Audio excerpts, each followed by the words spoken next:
Break the Ice podcast is presented by Superfood.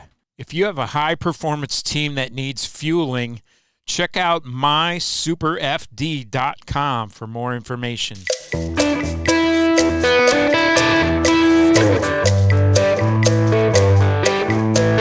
Hey everyone, welcome to Break the Ice headquarters here in Arlington, Virginia. Mike Vogel here for WashingtonCaps.com. Joined today by Caps defenseman Rasmus Sandin, and as always by our producer extraordinaire, Zach Garrett. And Rasmus, kind of a interesting time here, a couple of weeks outside of the trade deadline. Just going back to last season at this time, you remember the Toronto Maple Leafs. Did you have any inkling that there might be a deal? I mean, Toronto's had a little bit of an excess of defensemen for a few years.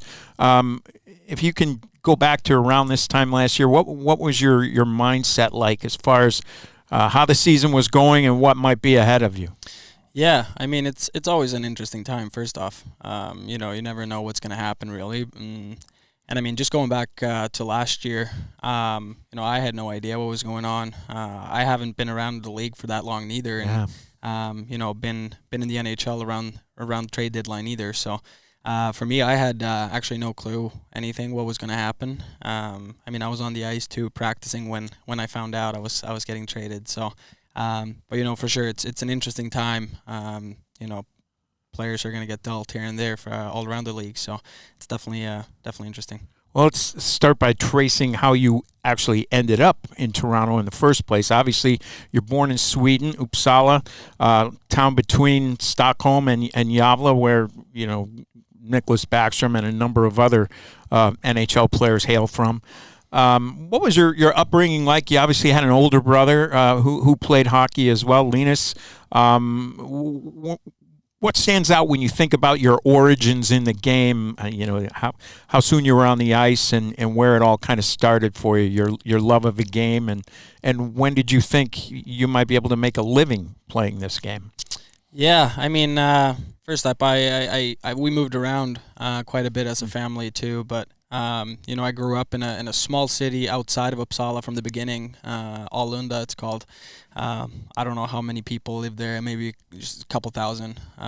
So it was great being there. First off, I think I was there from I was like 2 till I was about 8-9 years old or something like that, and it was in the winters they had ice rinks everywhere, outdoors that we always would go skate in, and all the people in the city would take care of the rinks and stuff like that. So that was great. And I think my first step on the ice, I think I barely was 1 year old. I think I was sitting in a tire on the ice, and wow. my dad was dragging me around.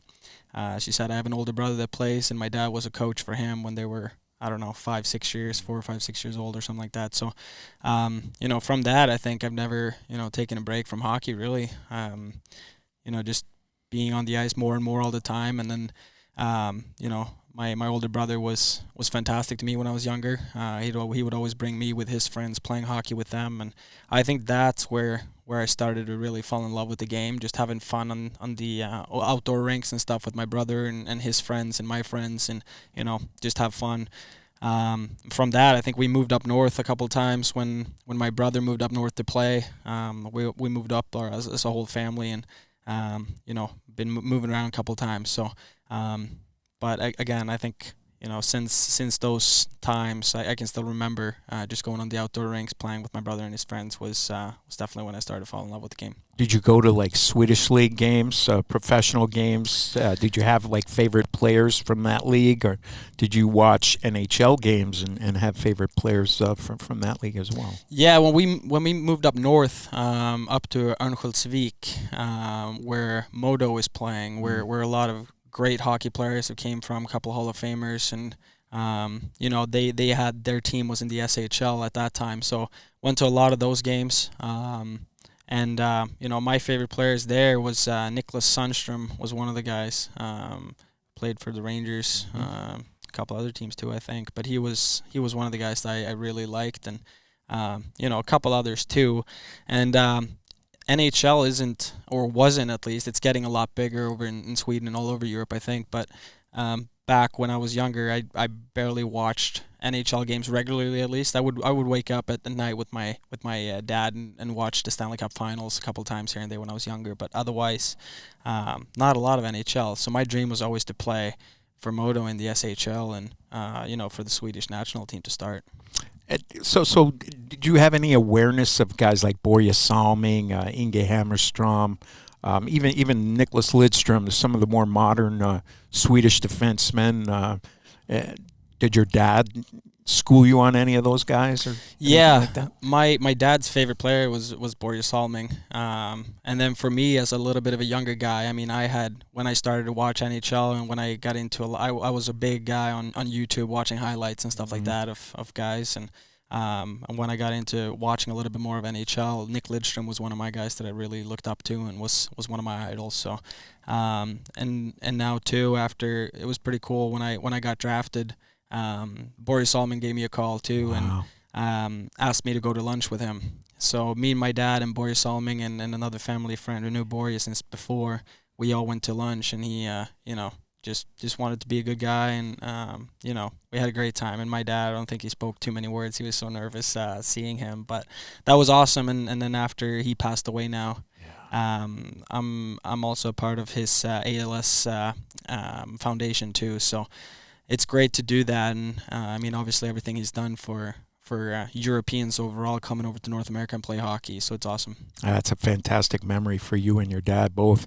What at what age do you think you sort of cemented yourself as, I'm a defenseman? This is what I'm going to do, because I know your brother's a right shot winger. Yeah, and that's funny. I mean, I switched pretty late. I think I was going back and forth between playing forward and D-man, I think, up until I was about 15 or something like that. And then at that point, I settled in and wanted to become a defenseman. And I think at the same time, around that age, that's where I felt like, okay, I can actually, be pretty good at this game. So, but yeah, I was going back and forth, and back in Europe, I think it's very common to do that. I remember my first couple times, I think I played with Rasmus Sandin, who's on Buffalo. We were 10 years old, and we were playing in this team that they bring people from all over Sweden, and we both were playing. We were playing on the same line as forwards, and now we both play defensemen in the NHL, which is pretty cool. Well, I feel like it helps. I feel like having a recent experience of playing that position gives you a better understanding of what the winger's looking for, outlet passes, things like that. I think it's a good thing in your toolbox to have played that position. Not that you would play it in the NHL unless there was an emergency, but I think that especially for defensemen, just having a little bit of experience playing on the wing probably makes you a little bit better of a defenseman in a lot of ways. Yeah, I guess so. And yeah, I guess you kind of know a little bit what the forwards want to do with the puck and stuff like that, when they want the puck, and you might learn it just playing defenseman too. But I think just you get some offensive qualities and stuff from it as well that might be stuck a little bit from the time I was playing forward. But yeah, I mean, it's very common back in Sweden, at least. What put you on the radar in your mind? At what point were you thinking, wow, this could become a bigger deal? Because obviously you're playing with a guy like Dahlin, and he was on the radar at a very young age. Where was your progression where you thought, wow, I could play professionally and maybe even go across the pond and play in the NHL? Yeah, I think around when I was 14, 15 or something like that. As you said, with Dahlin, playing with him, I mean, in Sweden too, because Sweden is such a small country, and you know what players are at the top, and we had a lot of good defensemen playing in all over Sweden too. So, but around that time, Dahlin came up and played unbelievable hockey from when he was about 16, and before that, he was. When you're young, you're not really thinking about who's better, but around that time, I think I started to feel like when we start having national team tryouts and stuff like that, I think it's around when we're 15. And around that time, I think, you just want to, be a part of Team Sweden and stuff like that. And when you are, I think that's when I started to, I really want to take a shot at this and be really good. And then when I was 16, I think I was 16 or 17, me and my brother actually signed our first SHL contracts together to the same team as well. And you played internationally, I think under 16, under 17, and under 20 in the World Juniors as well. What were those experiences like, representing your country at such a young age and in such a prestigious tournament? Yeah, it's really cool. I mean, as I said, growing up, I think that's probably the main thing that you're watching at hockey. I mean, every time Sweden was playing, you're watching it on TV, and so that was probably the biggest dream I had when I was really young. Playing for Team Sweden. So before NHL starting to get into the picture, of course, but that, I mean, we play very early at our national teams too, as you said, under 16, 17, 18, and then also under 20. So the World Junior part is huge back in Europe. So just being selected for that first one I played two, which I was very fortunate to do. But the first one was for sure a dream come true, and the second one was a lot of fun as well. And what's fun with playing the World Juniors too is that all those guys that you play World Juniors with is the guys that you played under 16, 17, and 18s with. And some of the guys I've been playing against since I was 5, 6 years old. And some of them are now over here. I play against them in the NHL, which is, it's unbelievable. To kind of piggyback off that, this Four Nations tournament that's going to happen next year at this time, how excited are you for that sort of thing, and even for the possibility of down the road representing Sweden in the Olympics? Yeah, I mean, it's awesome that I think that they put together that tournament. Even if I'm going to play or if I'm not going to play, but I think it's great. For hockey all over the world. I mean, you get to see the best players competing against each other. So it's going to be a lot of fun to either play or watch. And for sure, it would be a dream to play in that first Four Nations, and then also, of course, the Olympics. I mean, the Olympics is huge. And I figure it's pretty big over here too. But for Swedish people, I think we know that we have a good hockey league in the Swedish league, but when you get to see the best players competing against each other, but they're also competing for your country, I think it's something special. So, it's definitely a dream of mine, and hopefully it'll come true at some point. Your draft year your draft season was 2017-18, and you started playing in the Swedish Hockey League, which I guess you were 17 at that time, because you didn't turn 18 until later in your draft year. What was that like? You played, I think, 5 games, probably, I'm guessing, minimal ice time, and then made the decision to come over and play junior hockey in the Ontario Hockey League with the Sioux Greyhounds. What were those 5 games like, and what went into that decision? Because it seems like that decision kind of changed everything career-wise for you. Yeah, I think, from the beginning when I signed the contract with Rögle together with my brother, I mean, that was obviously really, really cool to do that with him. And then the plan was always to go to Sault Ste. Marie and play. But we had a lot of injuries in our D-corps in Rögle, and they asked me if I could stay back a couple games and see how it went and stuff like that, even though I was very young. So I did, and it was awesome. I mean, I got to play with my brother for 5 games, which was a dream of ours. So, and it's something we still can talk about and still look back at. I mean, we at least got five games together and preseason, and got to work out and skate with each other and stuff like that. And we actually lived with each other that time too, which was an awesome time. So something we definitely would love to do again at some point. Hopefully, depends on when it is, but. That was awesome. It was a great experience. I got to play with some really good players that I've been looking up to since I was really young too. And then when I came over, I mean, I wasn't disappointed for just a little. I mean, I loved it in Sault Ste. Marie. We had a great team, and the organization was great. Didn't know what to expect with the city. I actually played the under-17 Worlds in Sault Ste. Marie that year before. And we won gold there too, so I was like, kind of had to go back, but I loved it there. Well, you hit the ground running. I'm guessing, I mean, the rinks in Sweden are Olympic-sized rinks. What was that adjustment like, coming over to the Ontario Hockey League and losing those 15 feet width-wise in the middle of the ice for a defenseman, and having the game kind of come at you a little quicker? Yeah, it was different. I remember it so well too because it was a long long flight over, and they were playing. I don't know. They played probably around 20 games or something when I came over, and I played five. So, when I came over, first off, I had to take my cage off and start playing with a visor. So just stepping on that first practice with a visor instead of a cage was first off different. And I remember we were doing like breakout stuff in practice, and I started backing off behind the net. And then all of a sudden, I hit the boards behind me because I thought I had a couple more feet to work with, but I didn't. And I was just looking around. I'm like, oh my God, these guys must think I am such a bad player right now, too. But I remember it so well. But it was different, but you learn also pretty quickly, especially with how many games you play, which I really liked. Getting used to the North American schedule and the ice and everything around it too. So yeah, it was different, but it was a great experience. You guys had a really long playoff run, and you were excellent in those playoffs. How much do you think that helped put you on the map? And I'm guessing there wasn't a lot of time from the end of the playoff run to the combine to the draft. What was that whole sequence like for you? That early summer, late spring of 2018, leading up to the Leafs taking you. Yeah, it was a busy one for sure. Obviously we knew we had a really good team. I think part of regular season when we were playing, I think we lost maybe 7 or 8 games during regular time, which was crazy. I think we won 30 straight or something like that. It was insane.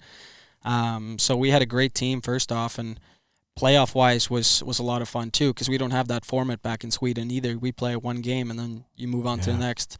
So that was a great learning experience for me as well. And again with being on a good team and playing pretty good in playoffs yourself, I think that obviously helps with everything coming up with the combine and draft and stuff like that. And I think right after the finals, I went back to Sweden for like 1.5, 2 weeks or something, and then I had to go back for combine, headed back for another 2 weeks or something like that, or 3 weeks or whatever it is, and then go back for the draft. So it was a busy one, but it was a lot of fun, and it's memories for life for my whole family. I think that draft was in Dallas. It was in Dallas, yeah. Any inkling that it was the Leafs? There's obviously a history there with Kyle Dubas and the Sioux. They seem to. Looking at it now, I think a bunch of your fellow blue liners from that team wound up playing for the Leafs eventually. I know Hollowell was drafted there, and Connor Timmins eventually wound up playing there too. But did you have an inkling that the Leafs were really interested in you, or were you expecting to go anywhere else? Yeah, I had a pretty good feeling with them, but I also had a good feeling with a lot of other teams too. So they weren't number one where I thought I was going to go. I thought there was a couple other teams that were going to take me. But yeah, they ended up taking me there at the end of the first round, and I think it was great. It was a great experience just being drafted. This also. When you're getting closer to the draft, it's something you just look forward to, and it was awesome being there with my family and stuff. So it was really cool. That 2018-19 season, you're turning pro now in North America. Still just a kid. I think you're 18 at the start of that season. What was that like playing in the American Hockey League as an 18-year-old to start that season? And you obviously stepped away to again play in the World Juniors that year. Yeah. That year was also pretty crazy. I remember played a couple for exhibition games with a big team there, or with the Leafs, and got sent down there at the end of camp. And I think my first exhibition game, I think we played Buffalo or Rochester or Buffalo, and I got hurt there in that game, so I missed a couple start of the season. And I was lucky with the start. I think first time I touched the puck, I think I scored a goal, and then from that, it was just a lot of fun. But it was different again because the year before you were playing against 16 to 20-year-old or 21-year-olds, and the year after you're playing against men again. So it was different, with the North American style playing against pros. I had my 5 games or whatever it was back in Sweden, but it's a complete different sport, I'd say.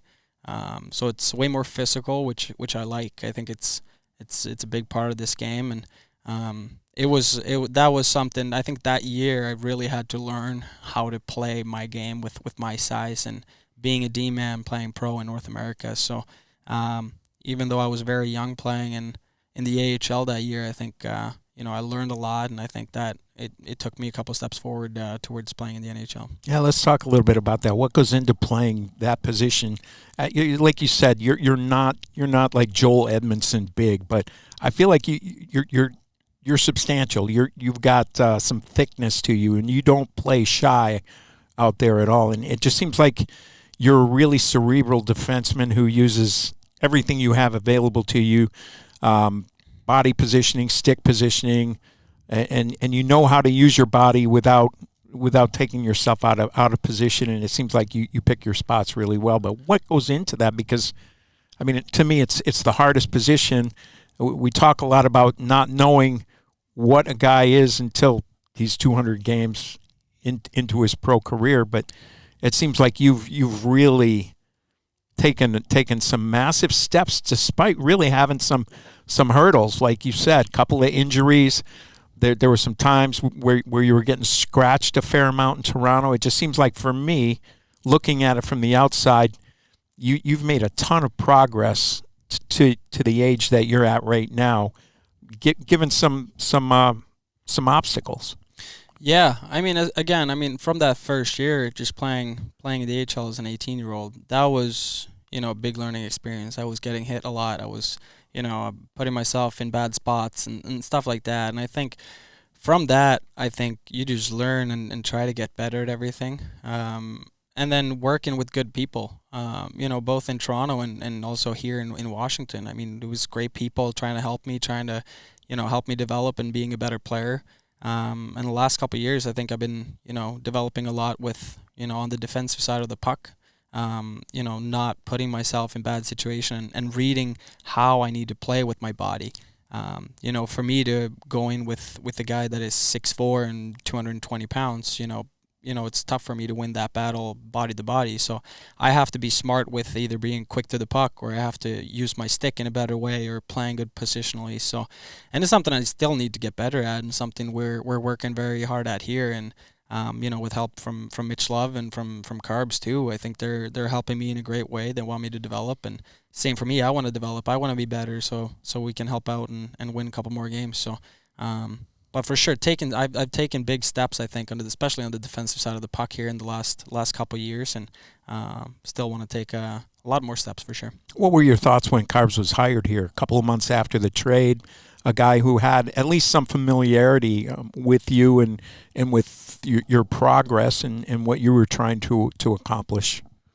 I was very happy when I saw it. He had obviously a different role in Toronto. He was the assistant coach, but I know how liked he was by the players, and he was great at communicating. He was good at helping players individually, so they would work really good as a unit. And he was taking care of the power play, and again, all the players really liked him, and so I was excited when he was hired here, and was hoping he was going to be the same way. He wants to help guys develop. He wants to obviously he wants to win, and he wants to get the full potential out of this team, and I think he's doing a great job of it. Because I mean it's his first time being a head coach in the NHL too. So, but he's doing a really great job, and very liked by the players, and great at communicating and stuff like that. So.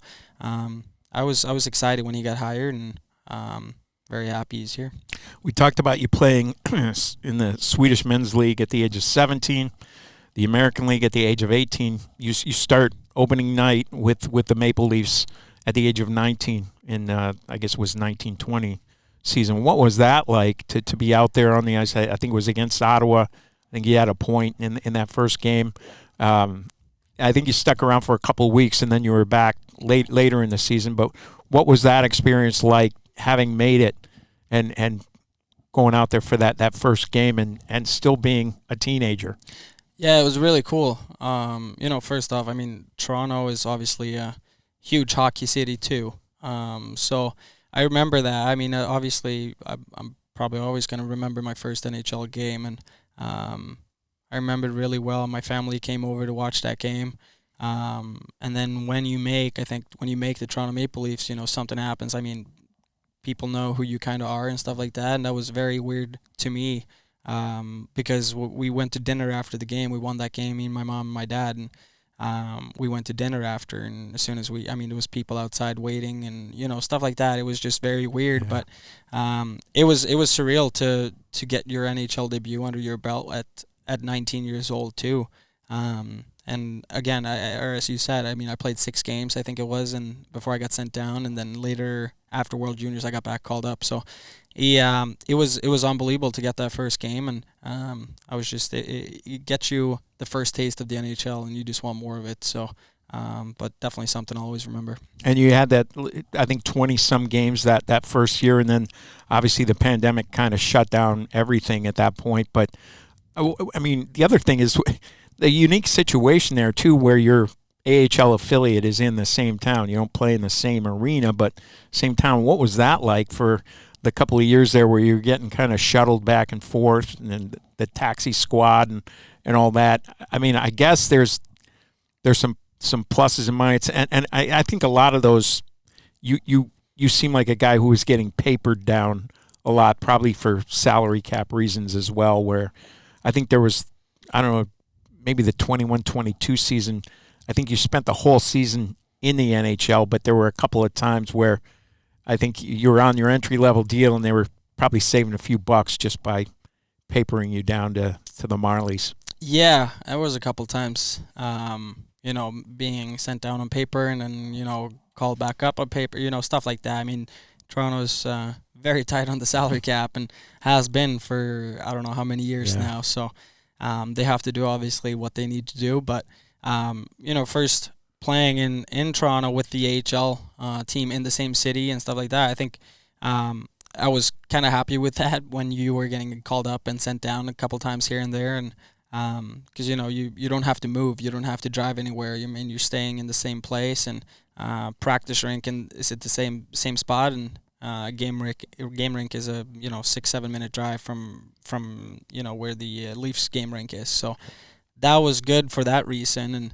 And again, Toronto's been playing that salary cap now for a while, with playing it really tight on it. So it was definitely a part of it for sure. Let's talk a little bit about that pandemic season when everything shut down, and I guess it was March of 2020, almost 4 years ago. Yeah, your brother signed with Philadelphia maybe a month after that. I think it was April of 2020. And what was the mindset? What were you guys talking about as far as how everything was going to play out? Because I think he came over the following season to play at Lehigh with the Flyers, but that first year, I think you wound up playing like a total of 15 games, and I feel like every young player was impacted by that season and not being able to play, not being able to get the reps. How did you handle that? And looking back on it, how do you feel like that went for you? Yeah, I think, again, as you said, for a lot of young players, it was a tough season. Not only for me, but I remember it very well because we were talking about getting a team in Europe to start the season with, as many other players did, and was close it was going to happen, and then we heard rumors it was just about to start up and stuff like that. So we waited, and everything with the taxi squad. I was on the taxi squad for a bit there, and at the end we wanted to play some games, so we went down to the Marlies and played. And I remember it very well too. We played against Manitoba and up in Winnipeg. They played obviously in the Jets arena there, and blocked a shot, and I broke my navicular. So I was out for 8 weeks or 10 weeks or something like that. Came back, and from that I played 9 games or something, and then a couple playoff games. But it was very limited with games. But again, it wasn't only for me. It was a lot of young players that got that had it tough with playing games and stuff like that year. So looking back at it, it's easy to say now afterwards. Probably we should have had a team right away done in Europe, and maybe play a full season in Europe, get games, and try to develop there and play a lot of minutes and stuff like that. But again, it's easy to say now afterwards. 100%. When you're able to get that first full season with the Maple Leafs, but you wind up playing, I think, 50, 51, 52 games. Ice time is around 15, 16 minutes a night. You're getting some power play time. What's your mindset as far as trying to carve out that bigger role and then it's a trade that eventually enables you to be able to do that, to break that log jam that was in Toronto. Not that there's not one here. I mean, I feel like this team now has 8 really good NHL defensemen too, and it just seems like teams now are starting to carry. I mean, for years, I feel like teams purposely did not carry an 8th defenseman because it was kind of unwieldy practice-wise and roster-wise, but now it seems like every team's keeping 8. Yeah, just battling with getting more ice time and stuff. I mean, it's tough. I mean, when you're young and getting into the league, for me, I think I was just trying to do the best out of every minute I got. But I'm one of those guys that always wants more too. So for me, it was good. I mean, you still get the taste of the NHL and learning a lot from being around really good players, and just trying to get better. And I think it was, at the same time, I think it was pretty good for me because I got to put a lot of time in with the skill staff and the strength staff and stuff like that, and just working out and getting a little bit stronger and getting a little bit, so I can handle myself a little bit better on the ice. So for me, I think, that year, I learned so much from that year too. And it was kind of like I had the same situation there for a couple years, which is, totally fine. Again, I was very young and got some really good defensemen on that team too, and as you do on any team. So, and then obviously the trade happened last year and got here and got a very big role, which I wasn't used to at all. But it was a lot of fun to get that, and right now, it's the same thing. You're just trying to play as good as you can and make sure that you're showing people that give you this ice time that they're doing the right choice and,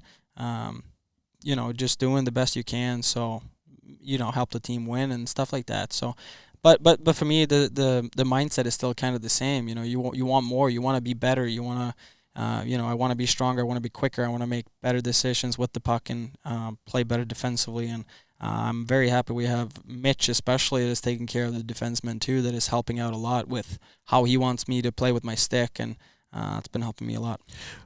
When you were going through that situation in Toronto where you play a game, get scratched a game, when you're watching from above and you're, like you say, you're working with the skills guys, you're working in the weight room.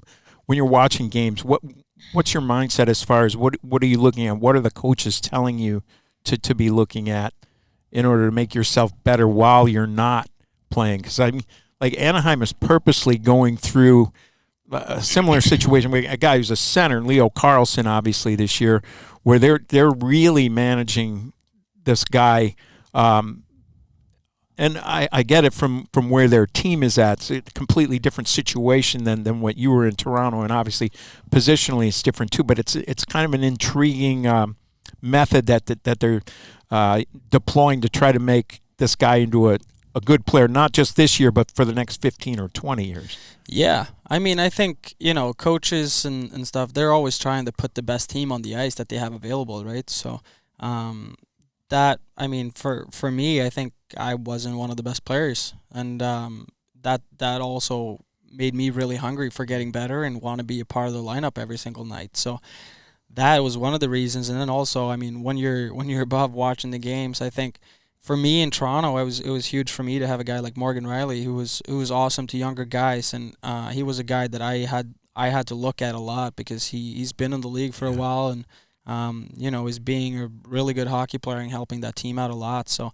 that was one of the guys I was really looking at and trying to take parts of his game into mine and picking his brain and stuff like that. So he was huge, and he was also great on the outside. He's I'd say him and same here with John Carlson. I mean, those guys, for me as a young guy, I mean, I'm learning so much from them, and just both of them being the type of persons they are too, with talking to a guy like me or any other young guy and trying to help us out. And after practices, when John is taking pucks and he's like, okay, let's do this kind of drill, and this is something I think you should work on and get into your game a little bit. It's so appreciated from I can only speak for myself, but I guess all the younger players. So it's huge for us to have guys like that on our team. What did it mean for you confidence-wise to be able to, when you, after the trade happened last year, like you said, you get pulled off the practice rink. I think you guys were in Seattle, is that right? Mm-hmm. You come down to Anaheim where the Caps are, but you're not able to get in the lineup right away because they got to work out your work visa. So you're watching another game from above there. I'm guessing that helped a little bit just to sort of familiarize yourself with the system. But then the team goes up to San Jose, and, I mean, you jump on the ice and really hit the ground running, not just in that game, but really over the rest of that season. How much confidence did that give you coming into this season? Yeah, I mean, a lot, obviously. I think as a hockey player, I think you build your game a little bit around your confidence too. I mean, you make plays that maybe you don't when you have or when you don't have confidence. So for me, it was huge, and that confidence I think came from getting a big opportunity from the beginning here, and I was, we had some injuries here too. John was injured, Yeah. and kind of had his role, and just making plays and stuff and things like that, and the coaches were also good to me here when I got here. They were telling me to play my game and have some fun, and trying to get used to the system, and all of that. So and then obviously you score a couple points in the first game, and confidence is growing with the ice time you're getting, and then obviously again with I mean, it's very cliche, but all the teammates that was here, they were so good at taking care of me. So without them, I mean, it would be very tough to switch teams. We had one Swedish guy here. Back in Toronto, we had 7.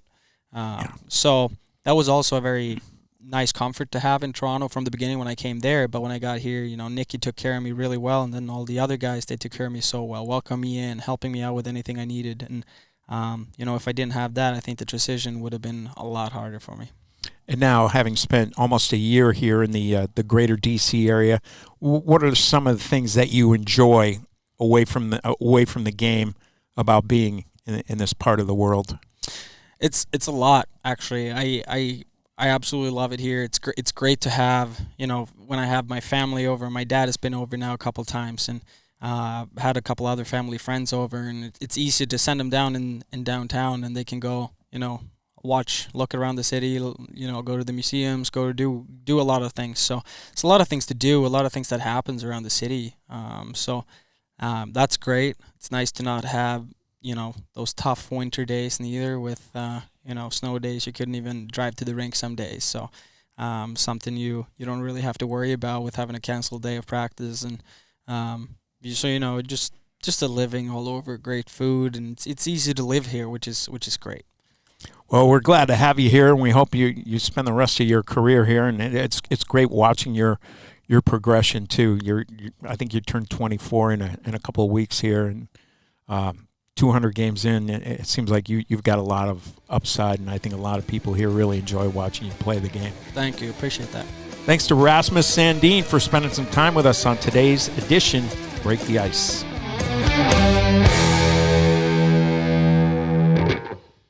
Superfood Performance Nutrition fuels the Washington Capitals players and staff on and off the ice. Each bite is energy-packed, highly nutritious, and engineered to boost recovery time. When they're not feeding pro athletes, Superfood is bringing the same high-quality nutrition to offices nationwide through their flagship corporate meal program, Simply Lunch. So if you have a high-performance team that needs fueling, check out mysuperfd.com for more information.